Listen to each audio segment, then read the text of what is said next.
자, 그렇다면 추미애 장관 측의 해명은 무엇일까요? 입장은 무엇일까요? 간단합니다. 자대 배치 이후에 용산으로 용투사로 옮겨달라는 청탁이 있었는지 없었는지에 대한 추 장관 측의 구체적이고 자세한 설명이 나오면 억울하다면 억울하다는 대로, 사실이 아니라면 사실이 아닌 대로 해명이 나오면 저희가 즉각적으로 소개를 해드리겠습니다. 기다리고 있겠습니다. 그런가 하면 송영무 당시 국방부 장관이 이렇게 얘기했습니다. 추 장관 아들을 평창올림픽 통역병으로 선발을 해달라라는 청탁이 당대표실로부터 왔다라고 송영무 전 장관이 얘기를 했습니다. 추미애 당대표실에서 평창 통역병 청탁성 연락을 송영무 당시 국방장관의 얘기입니다. 그런 사실이 있었지만 내 밑에서 청탁을 차단했다는 얘기를 지난 6일에서야 보고받았다. 그러니까 그 당시에 나한테 보고도 안 왔다. 그런데 알고 보니까 통역병 선발 관련 청탁은 민주당 당대표실에서 나온 것이다. 자, 지금 청탁이 있었느냐 없었느냐 막 진실공방이 있고 있는데 송영무 당시 국방장관이 나와서 그 청탁 있었어. 그 발은 당대표실 발이야. 라고 지금 얘기를 하고 있는 겁니다. 그런데 난 나중에 알았어. 라고 말이죠. 민주당 출신의 당시 국방부에서 근무 중이던 A씨, 현재는 민주당의 국방위 전문위원을 그 청탁을 한 인물로 지목을 합니다. 그 A씨가 추미애 당시 당대표실에서 온 청탁이라 적극적으로 알아봤다. 그리고 송영무라는 내 이름을 패고 다닌 듯하다. 당시 장관실 관계자가 직접 만나 주의를 주었다. 라고 얘기를 하고 있습니다. 아니, 김병민 의원님. 네. 지금 평창올림픽 통역병으로 선발해달라는 청탁이 있었느냐 없었느냐와 관련돼서 지금 추 장관 측과 또 해당 의혹을 폭로한 분들 사이에서 진실공방 비슷하게 논박이 있는데 네. 오늘 지금 송영무 장관 전 장관의 이 발언 네. 당시 청탁이 있었고 그것은 대표실에서. 당대표실에서 나온 거다. 네. 이 발언을 지금 어떻게 봐야 됩니까? 이게 어떤 의미입니까? 송영무 장관이 현직에 있을 때부터 좀 솔직한 측면이 있었습니다. 예. 그러니까 보통 정무적인 판단을 고려하면 네 편, 내 편을 갈라서 우리 편을 보호하기 위해 말을 좀 에둘러서 표현하는 경우들이 간혹 있긴 한데요.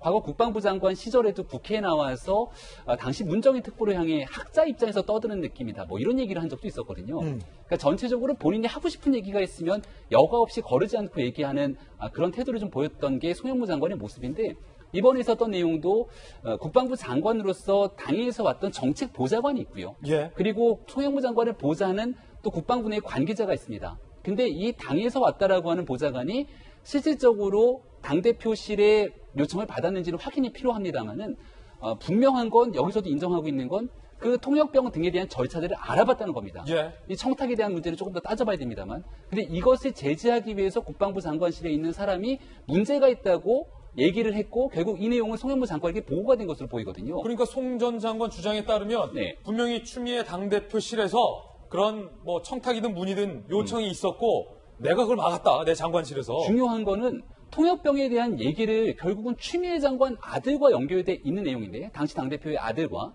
그럼 이 문제를 장관의 정책보좌관이 이거 청탁이든 아니든 간에 다 모든 것들을 떠나서 압박이든 왜 그거를 본인이 알아봅니까? 있을 수 없는 이유고요. 저 정책 보좌관이 있을 수 없는 이유고요. 그걸 왜 제일 알아보냐? 중요한 건 제가 자꾸 2017년도 얘기를 드리는데 2017년 5월 9일 문재인 대통령이 당선되고 나서 그해 5월 6월 달에 무슨 일이 있었습니까? 국방부에서는. 무슨 일이 있었습니까? 사드 배치를 둘러싸고서는 이거 내가 알지도 못하는 사드가 언제 들어왔냐. 국방부에 있는 군 관계자들 무수히 많은 전임 정부와 연계된 사람들을 적폐로 몰아가면서 국방개혁을 하겠다는 미명 아래서 군을 굉장히 거칠게 밀어붙였던 게 문재인 정부의 모습이었습니다. 그렇다면 여기서 중요한 것은 과거에서 났던 군의 문제를 거치게 밀어붙이면서 국방개혁을 하겠다고 주장했던 집권 여당의 인사라면 군에 대해서 사적인 청탁이라고 의심될 수 있을 만한 일은 눈꽃만 친다 하면 안 되는 것 아니겠습니까? 예. 그러니까 저는 지금도 잘 이해가 안 가는 게 이 정도로 군에 있었던 심각한 부정한 일들이라고 볼 수 있는 이게 막 일어나고 있잖아요. 전 조간이 나서갖고서는 사실 해명하라고 나서는데 군에 문제가 있을 때마다 나섰던 군인권센터. 지금 저는 군인권센터가 이 정도가 됐으면 나서서 이 문제 막 얘기해야 되는데 그런 얘기를 잘 듣지 못하고 있는 상황입니다.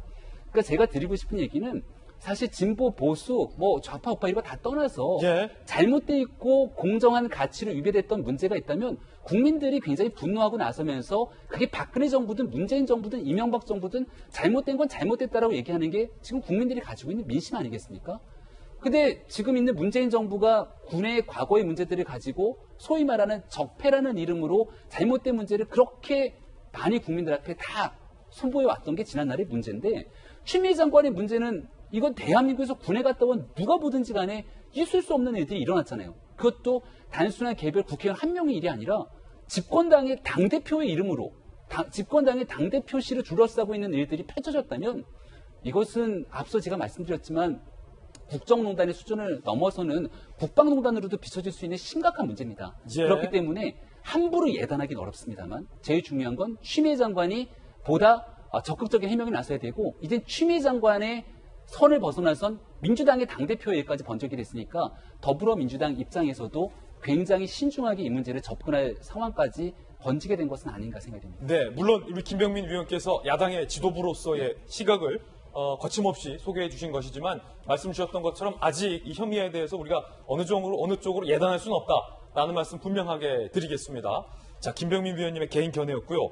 김영주 전 의원님, 이제 추미애 장관 측의 입장이 이렇게 된다면 어떻게 되나요? 왜냐하면 지금 폭로가 제기됐고 오늘 자 그리고 추 장관 측에서는 아직 구체적인 답변을 못하고 있는 상황인데 송영무 전 장관이 나와서 통역병 청탁 있었어. 그건 당시 당대표실에서부터의 청탁이었어. 라고 말을 해버렸잖아요. 네. 어떻게 됩니까, 이제?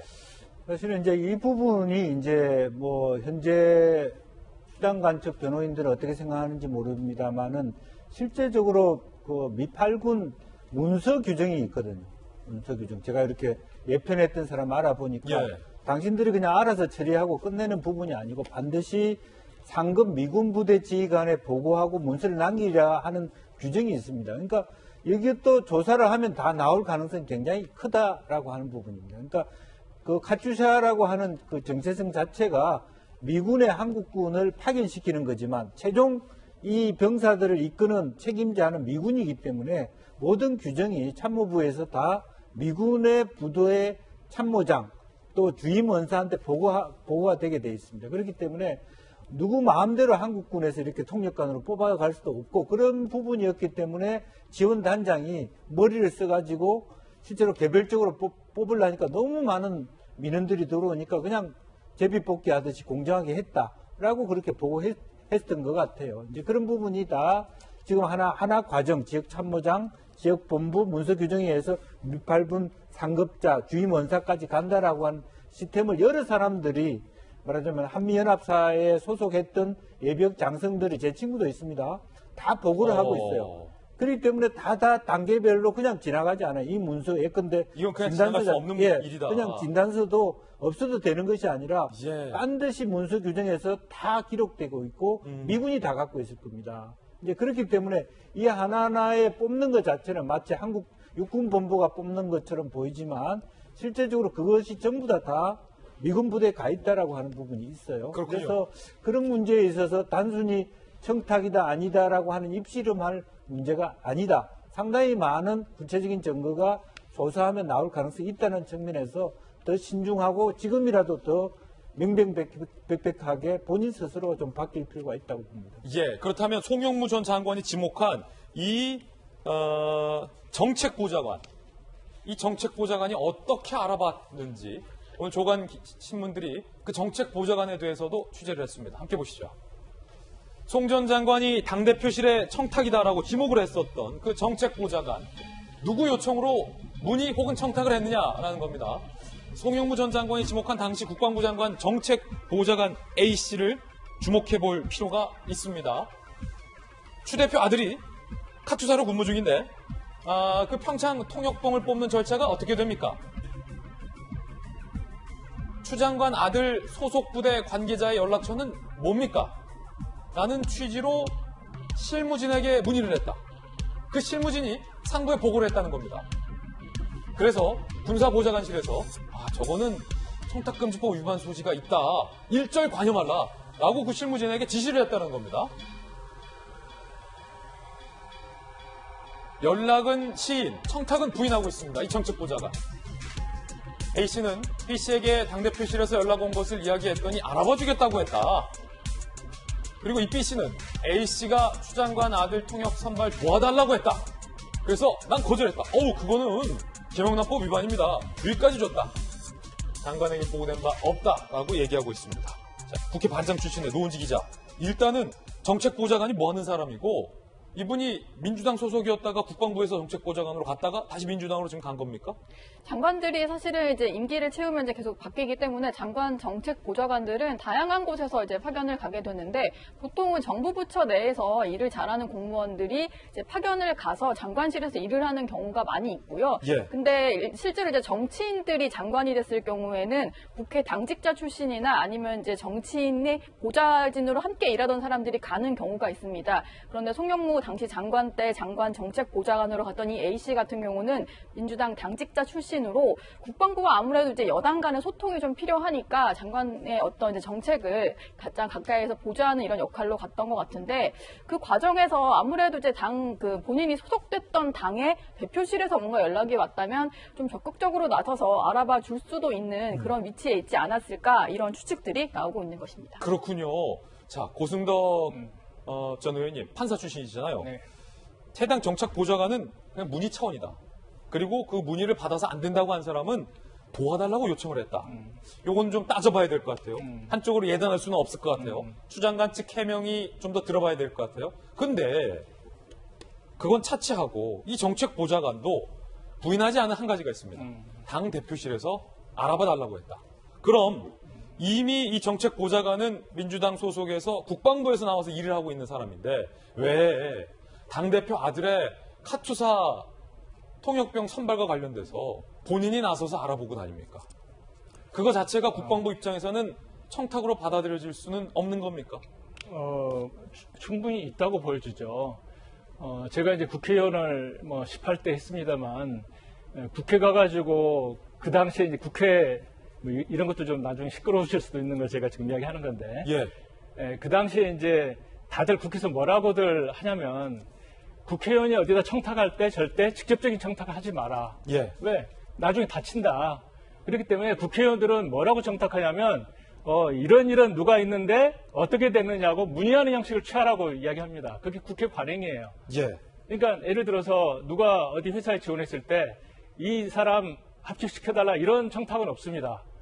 누가 좀 어떻게 보면 권력을 등에 업고서 문의를 하는 거죠. 이 사람이 여기 들어가 있는데 어떻게 제대로 진행되는가 봐라. 누가 어느 사업에 공모하는데 이 사람을 낙찰시켜달라든가 뽑아달라는 말을 하지 않습니다. 이 사람이 이 회사가 지금 지원했는데 지금 어떻게 돼가는가 봐라. 이런 식으로 하기 때문에 청탁과 문의가 정치 쪽에서는 굉장히 흐리다는 말씀을 드리겠고요. 예. 조금 전에 이제 보게 되면 군사보좌관실에서 하는 말이 문의든 청탁이든 그 말을 하는 게 아니고 지금 그 부탁받은 그것이 청탁으로 느끼기 때문에 김영란법 이야기를 하는 거거든요. 예. 그러니까 같은 문의나 청탁이라고 하더라도 권력을 가지고 들어왔을 때는 그 받는 사람은 단순하게 문의나 청탁으로 지금 받아들이는 게 아니고 외압으로 느끼는 겁니다. 압력으로. 그래서 지금 당대표실에서 집권당의 당대표실에서 문의를 했던 청탁이 됐던 특정인의 아들, 권력자 아들 가지고 문의를 했을 때 그 부탁을 받는 사람은 이건 단순하게 무슨 거짓식하게 그 시험 문제 다 푸는 식으로 이렇습니다. 이게 아니고 어떻게든지 좀 되는 쪽을 알아보라고 하는 그런 특별한 관심 표현이기 때문에 좀 다르다고 보고요. 보통 사건 같은 경우는 위험에 묻힐 수도 있습니다. 그런데 지금 이건 정책보좌관실에서 자기들이 문의해가지고 그 지원단까지 손을 썼느냐 아니면 군사보좌관실에 이야기했더니 군사보좌관실에서 알아봐 줘가지고 그 대답을 당대표실에 이제 답변했느냐 이제 루트가 지금 두 개로 나오고 있거든요. 예. 그러니까 이제 군사보좌관실에서는 자기들이 중간에 끼었다고 하게 되면 청탁에 이제 관여하기 때문에 지금 어떤 방어적인 자세일 수도 있지만 진실은 모르는 거죠. 하지만 이게 묻힐 뻔한 진실이 이런 진실 공방을 통해서 서로 상대방의 정가는 지금 이런 양상으로 가고 있거든요. 예. 그렇기 때문에 적어도 없다고 하는 건 아니고 누가 지금 청탁이라든가 외압을 했느냐 쪽으로 이제 특정의 문제가 있을 뿐이지 사실은 분명히 조만간에 드러나게 돼 있다고 저는 생각합니다. 고승덕 의원님의 개인 견해인데 그럼 관건은 이겁니다.